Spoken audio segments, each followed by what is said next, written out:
house in New Hartford, New York.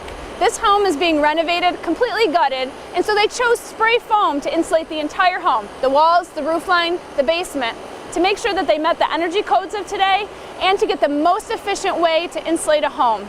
We're going to talk a little bit about, more specifically, what spray foam is. Standard Insulating has been spraying it for decades, but we wanted you to know a little bit more about what actually happens when you spray foam a house. The owner of this house decided to use spray foam for a few different reasons. This is a house that was gutted and getting re-insulated. It's 2x4 framing, so the codes these days are a lot more restrictive. They want a lot more out of you when you do this. We need an air barrier. We need higher R values, and the only way to achieve that, especially in a house like this where it's 2x4 framing, is to use spray foam. This is 2-pound closed cell spray foam that we're doing here that John's putting up.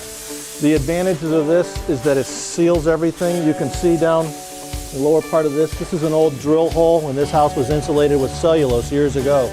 It's got gaps where the different boards come together. If you put fiberglass in here, you're not going to get the R value that you need, but you're also not going to get all that sealed up.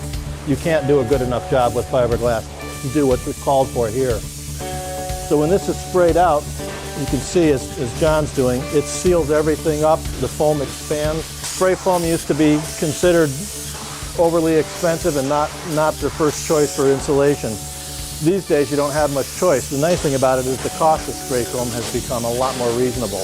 It actually, in a new house, you're not paying much more than you would to do fiberglass. The foam itself is a 2-component system. It comes out of 2 big barrels through a heater, through a pump, through a heated hose, and it mixes in the gun as it's sprayed. You can see as it rises and it cures, as soon as they spray it, it's solidified.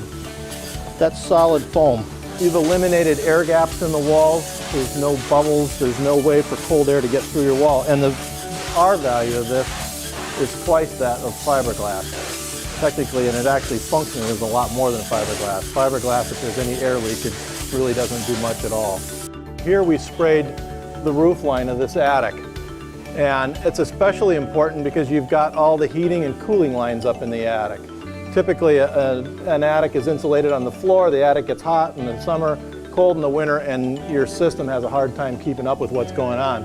By spraying the roof line, that attic is going to be basically the same temperature as inside the house. So this house has been sprayed, the roof line, the walls, everything's done. This is a 2-day or so job for this house. All complete, all sealed up. When it's done, they'll come back and sheetrock everything. We can come back and give it a blower door test and make sure the ventilation is correct for it. But this house is ready to go, ready for sheetrock. So if you have questions about spray foam, you maybe have a project coming up, you even want to just discuss what the options might be with spray foam, give us a call. We'd love to talk to you about your project. We'd be able to tell you what might work, what might not work, and what capabilities your home has by using spray foam.